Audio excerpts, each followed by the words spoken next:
Welcome to the JISS podcast. I'm very pleased to have with me this evening Dr. Ariel Admoni. He's a researcher specializing in Qatari policy. This is a critical issue for today. It touches on so many different arenas and domains, both in the Middle East and in the West. Dr. Admoni lectures in academia, media, for the government, and in security forums on all issues related to Qatar. He's also been publishing on a regular basis at the JISS, very, very important analyses on Qatar's role and its evolving, adapting role here in the region and in the West in general. So, Ariel, it's a pleasure to have you on the podcast. How are you this evening? I'm great. How are you? And thanks for having me. I'm very well as well, thank you. And I'm very Good to pleased for this conversation because I really think that Qatar is one of those issues where there's just so much, let's say, lack of information, and its role is so shadowy yet so influential that I just think that the more information we can shed on it, the better. So let me start with a very interesting article that was just published in the New York Post. This is an article that was published a few days ago. And according to this article, Qatar, through its various institutes and funds, has been injecting billions of dollars into Western campuses, specifically in the United States, with the goal of basically running influence campaigns. And one of the things that this article says, first of all, it says allegedly, it wants to cover itself, but it's talking about $20 billion into American colleges and other top institutions as part of a Muslim Brotherhood decades-long plan to infiltrate the U.S. And it's mentioning specifically the Qatar Foundation, which is bankrolled by the country's ruling Al Thani royal family. So before we talk about Qatar in the Middle East, let me ask you about Qatar in the West. How do you see this influence campaign? What do you think the Qataris are trying to achieve in terms of their objectives? And what are the risks for Israel's national interests here? So you started with a big question because the Qatari influence in the US in general and the academia in particular is an issue that rose to awareness in the last, let's say, decade. But for Qatar, it began long before. It began long before in the 1980s and the 1990s when Qatar does, let's say, a dual process. First, Qatar seek to attract campuses to Doha itself. To Doha itself, for example, Cornell, right, Georgetown University, and until recently, Texas A&M, for example. Right. But there are others. And at the same time, this connection allowed Qatar to inject itself into to institutes in the US. As you mentioned many times, in injecting large sums of money to chairs and to faculties. And the problem here is there are several problems in this context. Yep. First, as you mentioned in the alleged cover by the New York Post, it's not just Qatari money that's relevant also to curriculum. The curriculum in Doha, according to report, is monitored by Qatar. I mean, a professor that lecture in Qatar, in American University in Qatar, know that there are topics you are not allowed to talk about. Right. There are topics that are too sensitive cultural-wise, but their freedom of speech is actually censored. Yep. And the problem is even more, is even bigger in the US, because we saw first how extremist organization, sometimes connected to Muslim Brotherhood. For an example, already in the 1990s, Yusuf al-Qaradawi, the influential Muslim Brotherhood preacher, relied on Qatari money when he started programs in University of Ohio. Yep. Mm-hmm. And this kind of connection allowed to Islamist organization in university in the US to promote Islamist agenda, to promote under the GISS and cover of humanitarian, or let's say more cultural approach to promote extreme agenda. Hmm. But the problem is very, very troubling when we see in the same report by the New York Post how intellectual property, for an example, in Texas A&M, intellectual property connected to national security, for an example, nuclear research, is Wow. actually under the intellectual property rights goes to Qatar. And now you see the problem that this kind of knowledge is in the hands of Qatar. Professor need to align itself with Qatari goals, and at the same time, the Qatari money funds extremist agenda on US campuses. Right. Actually, as you mentioned, in the context of Israel national security, a Georgetown professor in Doha sometimes promote narratives that were anti-Israel and anti-American Yeah. about the deadly invasion of the US to Iraq, or the right to return. There were summits in Georgetown, both in the campus in Doha and both in the US, by professors that promote even symbols that promote violence. And it's all, according to some reports, thanks to Qatari money. Right. So this is a remarkable infiltration. And are you surprised by the lack of oversight, by sort of the free environment that the US government has allowed, successive governments have allowed Qatar when it comes to this influence in higher education? Because they're not making any money from this investment, right? It's not like the other Gulf investments that are in technology or sports clubs where they can say, even though it's, for their image, they can say, well, we're looking for a profit. Here, they're not going to be making any money. So it's obviously purely for influence, and yet it seems there's nothing that's stopping them. Is it surprising? I think that the US administration, as you mentioned, not just the current one, see it as a small price to pay, because we saw it, as you mentioned, in other sectors, that Qatari money was helpful to even, like an example, the recent Trump visit to Doha in May Yeah. 2025. Qatari money kind of, let's say, rescue Boeing from bankruptcy. And for that, Qatar perceived as business oriented.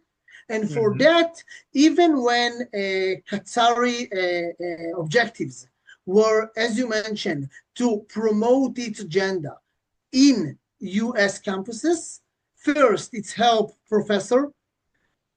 Second, there was scholarship for students, for an example, to learn in the US.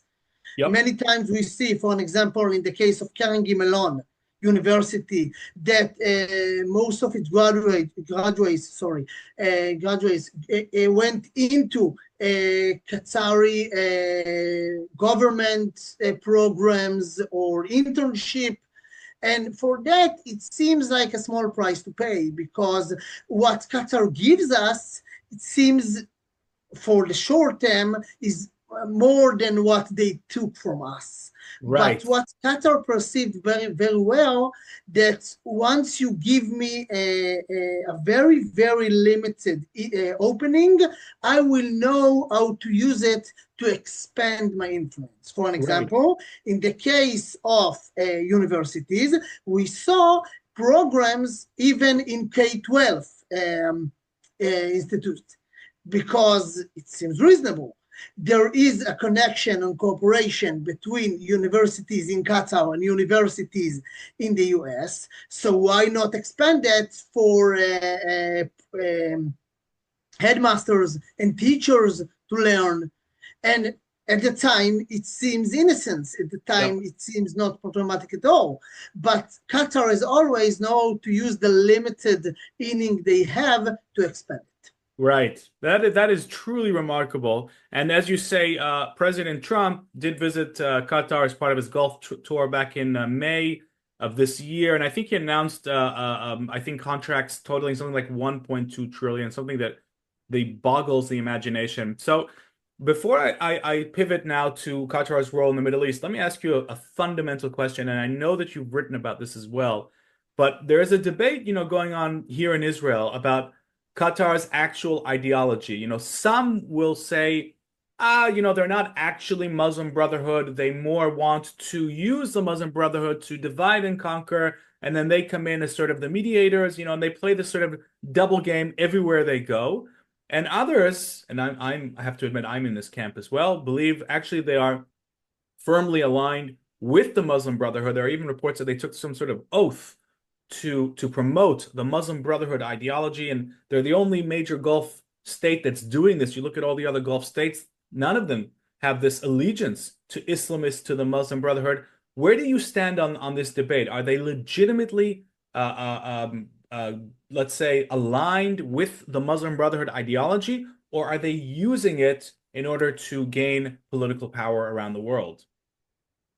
I think the equation need to be, let's say, 60-40 or 70-30, because Qatar knew how to this or even lower the connection between them and the Muslim Brotherhood when it fits their international policy. Because Qatar is a very, very cynical realpolitik state. And for that reason, they leverage the Muslim Brotherhood. They leverage the Muslim Brotherhood even in times when, for an example, the administration that solidified ties with the Muslim Brotherhood was the administration of the father Emir. The current one is the Emir Tamim. His father, Emir Hamed, he's the one that solidified the ties. And he was actually the one that dissolved the Brotherhood branch in Qatar in 1999. Because at the time, he knew that he needed to be on both sides and he needed to please both sides.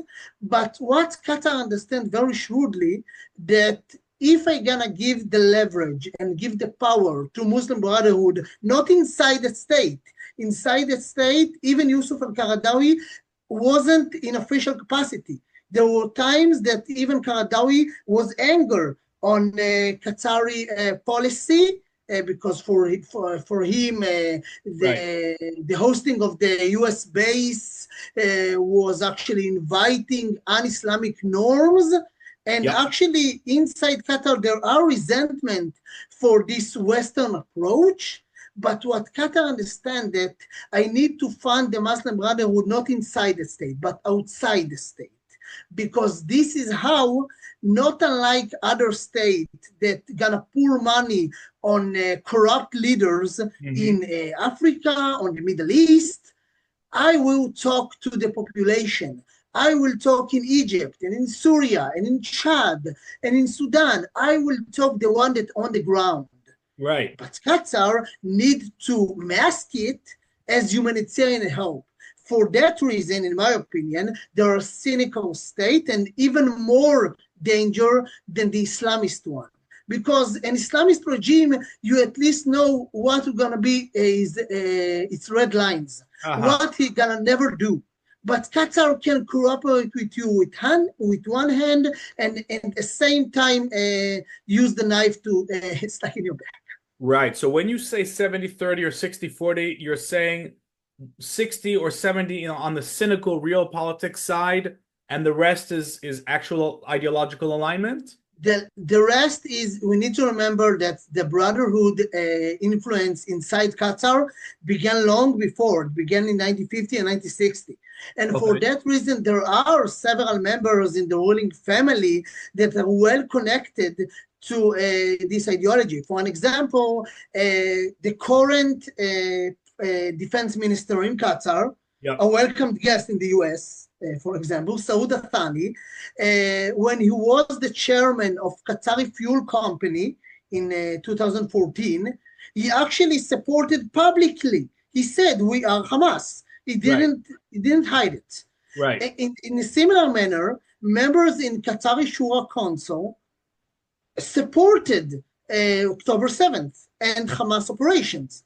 The Hamas murder was justified even by Sheikh Hamoza, who lamented Yahya Sinwar and Qatari education minister Laura Al-Khater, also a frequent flyer to the US, actually wrote songs in praise of Muhammad Def and other Hamas leaders. Yep. For that reason, there is some ideology in some members. But if you're going to examine closely, let's say the very, very narrow leaders, or let's say decision makers of Qatar, you will see that ideology most of the time will be kicked aside when we talk about realpolitik. Very interesting. So that raises me to a question that I didn't expect to ask, but in light of what you've just said, how does the Muslim Brotherhood, the global and the Middle Eastern Muslim Brotherhood, I guess a lot of it is centered still in Egypt, or you know, obviously Turkey is a leading Muslim Brotherhood state, but how do the actual Islamists view Qatar? Do they view it as a real ideological backer, or do they view it as you know, I guess if Qatar wants to use them, maybe they want to use Qatar, its finances, its global influence. Exactly. Is it that? Okay, that's exactly. For an example, you can see in the World Cup in 2022 that war Islamist organization that denounced Qatar. Actually, there was a very, very few terrorist actions in Qatar, but the first one happened in a theater. In a theater, actually amateur theater, that presented Shakespeare. There were very few in the beginning of 2000 terrorist actions in Qatar, but the first and the most prominent one was in Shakespeare play in amateur theater. Yep. Because Islamists in Qatar, Al-Qaeda in Arabian Peninsula, for example, put Qatar on the target list 20 years ago.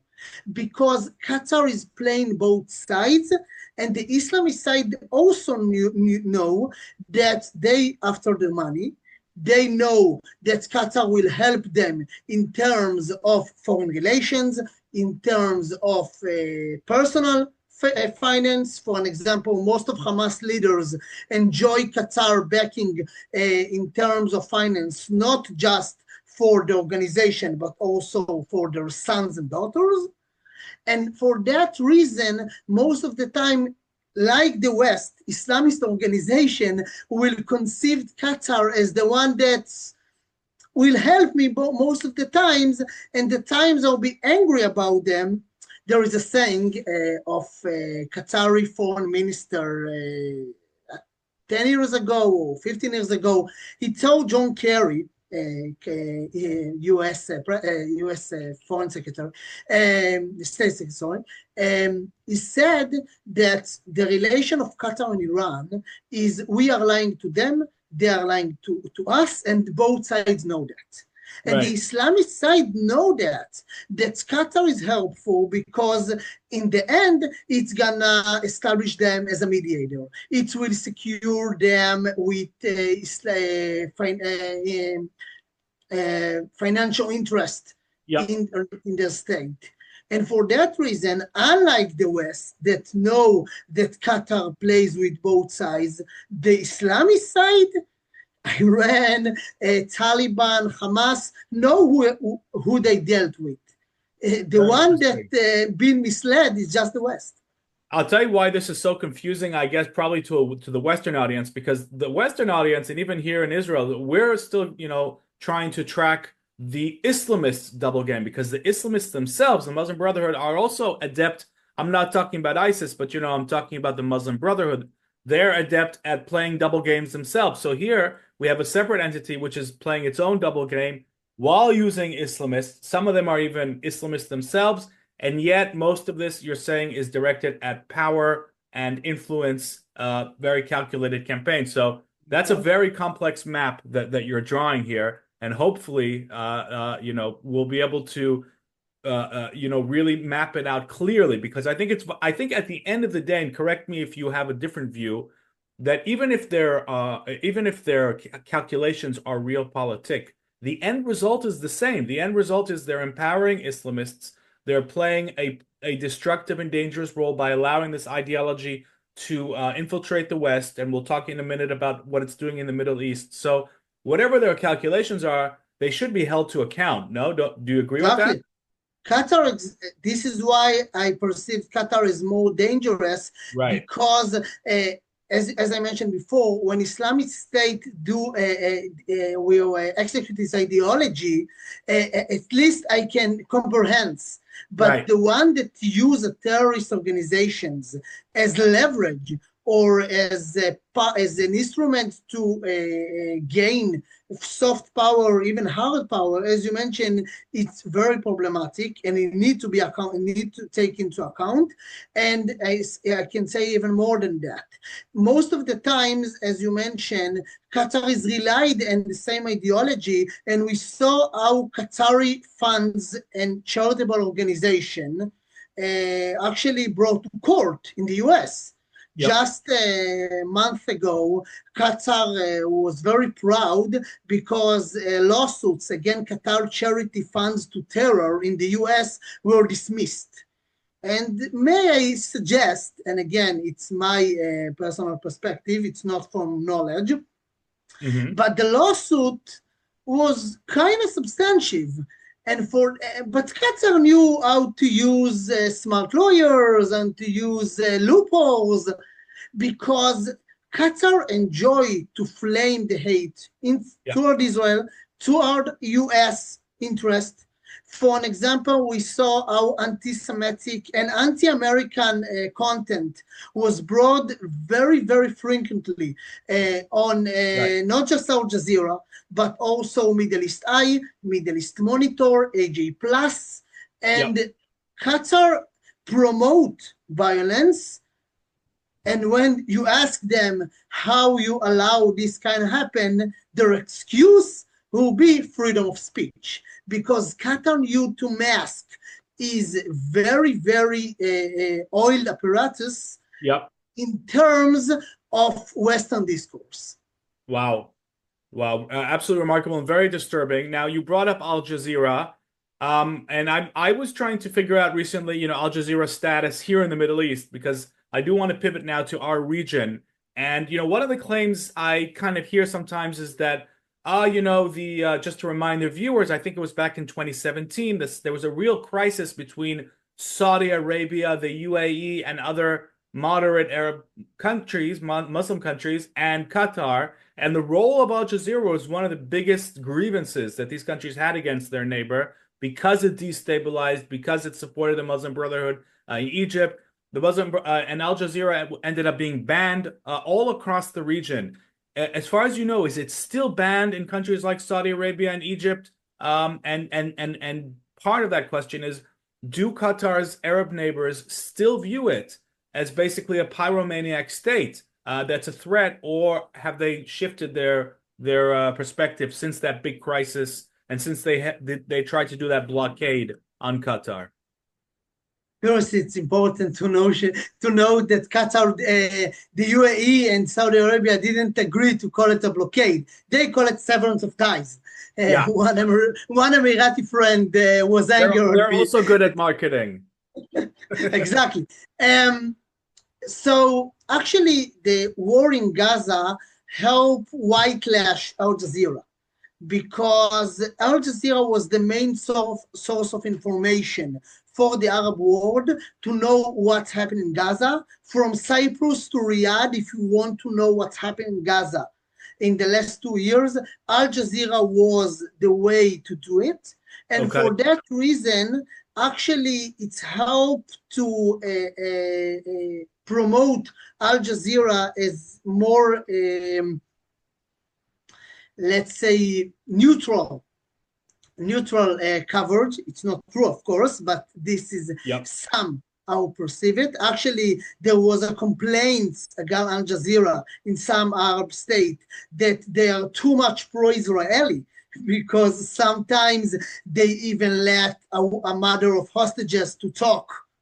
Or when they described Israel attacks in Yemen, Yep. they reported objectively and not try to add captions in their English version, not Arab version. Uh-huh. But because in Qatar, we need to remember that what we hear in Arabic and what we hear in English is very, very different. Sure. Sometimes even use the same word. For an example, the last denounce of Qatar to Israel about the ceasefire a week ago Yep. highlights the fact that the sumud, or resilience as they call it, it's called in English, Yep. but resilience in Sumud is not similar translation. Right. Sumud is ideology that need to be stick to the ground. Yeah. Anyway, back to Al Jazeera. The war actually helped the other neighbors to perceive it more positively. For an example, just a month, 2 months ago, there was an agreement between Qatar and Saudi Arabia that planned to produce a show or about Qatari Saudi relations that will be aired in Al Jazeera. And when we try to examine the change, when we try to examine why it's happened, as you mentioned, we need to go back to 2017 Yeah. because the UAE, Egypt, especially Saudi Arabia, looked to the US, looked to Trump administration, and was very hopeful that Trump will be joining them in this kind of way to tell Qatar to stop. And Yeah. for a short time, it's happened because Trump actually pronounced Qatar as support terrorism, Yeah. but Qatar began a massive campaign by members of Congress, by Jewish organization, by Jewish organizations. Jewish Incredible. organization. During Incredible. the war, there was a Jewish organization that actually promote Qatar as a respectful mediator that we need to say thanks to, not to condemn. And Unbelievable. when we saw it actually on influencer in social media that Qatar promoted and funded, these kind of actions work. And for that reason, when the Saudi Arabia, the UAE, Bahrain, Egypt saw that most of the West saw Qatar as a solution, not a problem, they understood that it sounds ridiculous, but we are too weak against this pyromaniac state without Western backing. In the case of Gaza, we saw it when, according to Trump plan, Qatar and Turkey. Qatar and Turkey will be members inside and will be influential also in sectors that Qatar promoted before October 7th. Yeah. Education, for one example. Yeah. And we saw how Israel Hayom in Israel reported in English, but there are also another several news publications that talk about that, how Saudi Arabia and the UAE in closed room told Trump why Qatar is inside. But as I mentioned, it was in the closed room because they understand that to go all in against Qatar was in the long run more hurtful to them more than for Qatar. Incredible. And we're talking about a state, right, which has a population, not including the foreign workers, but what, a few 100,000 people, right? It's not more than that. The conservative estimate talk about 500,000. It's less. Yeah, it's less, right? And this is the amount of power that they're able to outmaneuver Saudi Arabia, in many cases, us and the West. Absolutely remarkable. I mean, in terms of their chess playing abilities, I mean, I guess they're on a league of their own. And let me ask you about their relationship with Iran. How do you define this relationship? They seem to have some common objectives. Is there more that meets the eye behind this relationship? First of all, we need to remember they have a joint gas field. Yep. Gas field that's important to both. And Qatar, it's one of their vast capital. And for that reason, Qatar, we're not going to play with this kind of source. Yep. And this is one pillar that the relationship is based upon. But as we mentioned before, Qatar approached the Islamic side and served his agenda up to a point. For an example, we saw in the 1990 that Qatar was very proud that we are talking with Iran and Israel at the same time. Right. We are unique in the Gulf. And this is one issue that was very troubling to their neighbors. For example, you too much friendly with Iran. Actually, we saw in the last years how the inactions by the West is actually promote other states like Saudi Arabia and the UAE to take a page from a Qatari playbook. Right. If Qatar is talking with both sides and it's work for them, so it's not beneficial to us to be just on the Western side. We need also to talk with the Taliban, to talk with Iran. Right. And for that reason, actually, we saw this kind of instrumental policy during the blockade of Seven of Ties in 2020.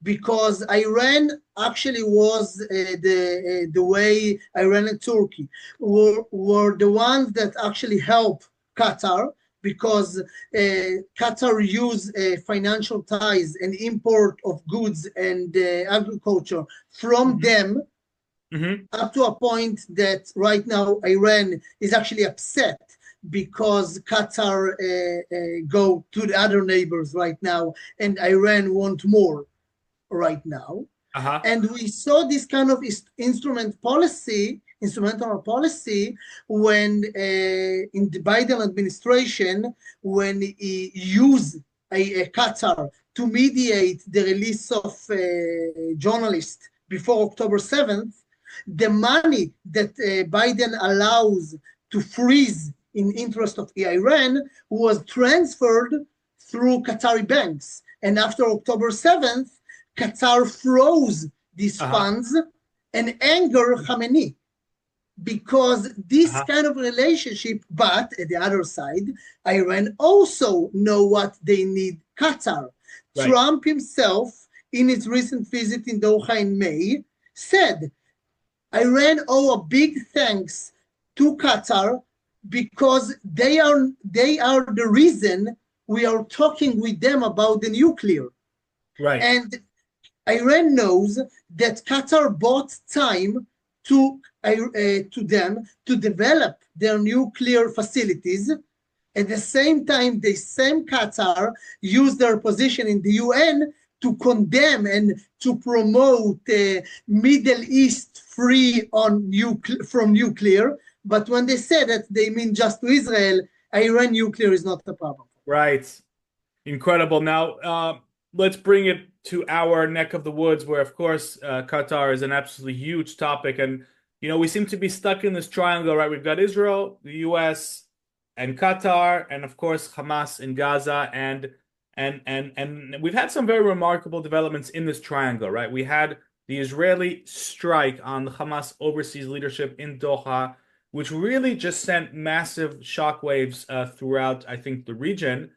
And then, you know, there are claims, and I think that you also wrote about this, that the U.S., Trump basically came in and diplomatically took Qatar's side in the after effects, forming this defense relationship. I want to ask you, first of all, whether you think it's possible that the Trump administration itself is playing both sides a little bit and maybe knew that the strike could have happened, and then they're trying to bring the Qataris, you know, into a transactional relationship and the after effects of that strike. But also, you know, we see after the strike that Qatar is back in its natural position after this apology that Prime Minister Netanyahu delivered, this remark that he delivered to the president of Qatar. He the mediator role is back, and they're back in Gaza as mediators. They're trying to entrench their position, and they're back as supporters of Hamas. So how do you see this entire very eventful relationship, this triangle, the U.S., Qatar, Israel, and obviously under Qatar, I'm placing Hamas as the direct beneficiary of Qatar's involvement. How do you see all of this come together and this very complex relationship right now? So actually, one interesting interview that Trump gave to Times, actually, I think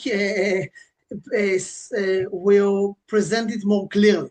Because Trump said that I was against it and it was misconception by Netanyahu, but at the same time, and this sentence not translated to Arabic in Qatari media, that Israel attack was the move that pushed all sides to a conclusion.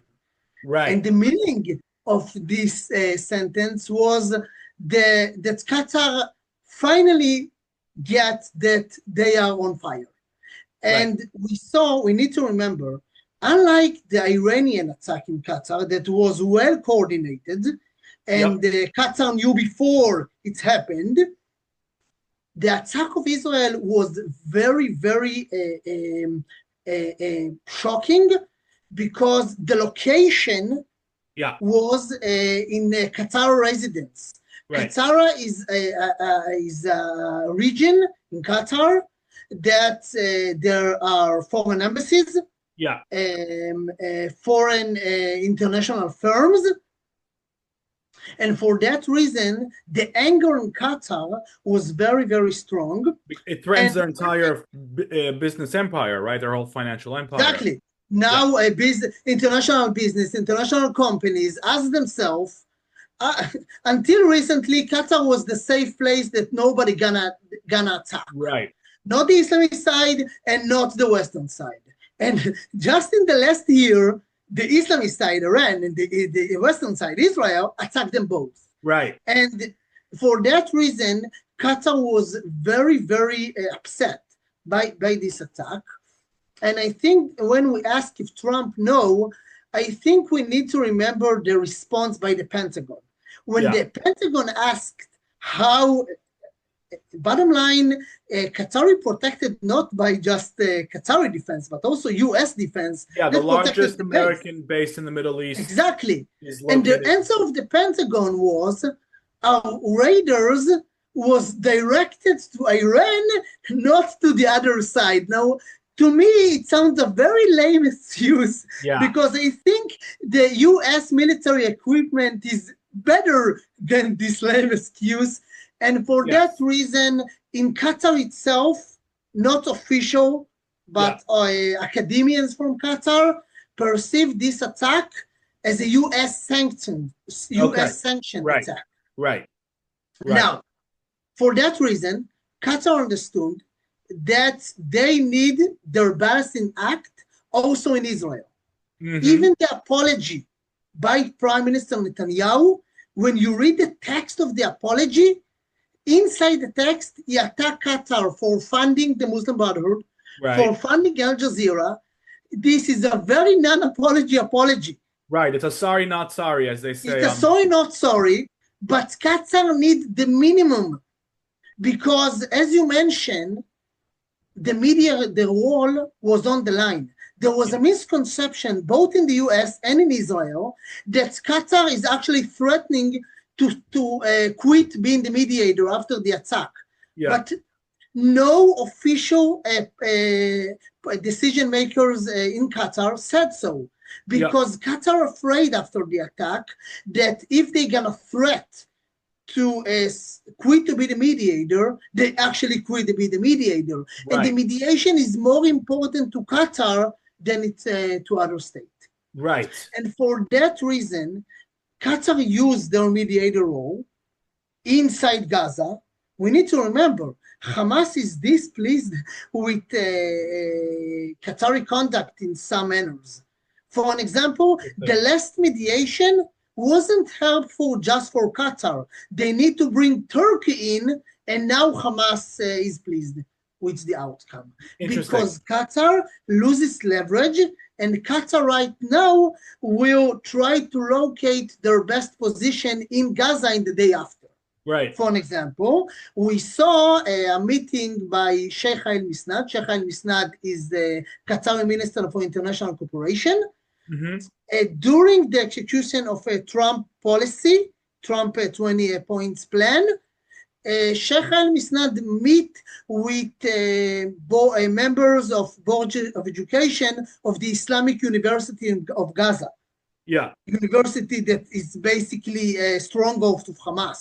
Right. Because Qatar knows that right now they need to play their double game very, very delicately because they need to please Hamas, but at the same time, not to anger the US because both sides are very, very suspicious with Qatari I bombs. see. Wow, that's fascinating. And I guess to conclude and wrap it all up, what do you think Qatar wants to see happen in Gaza?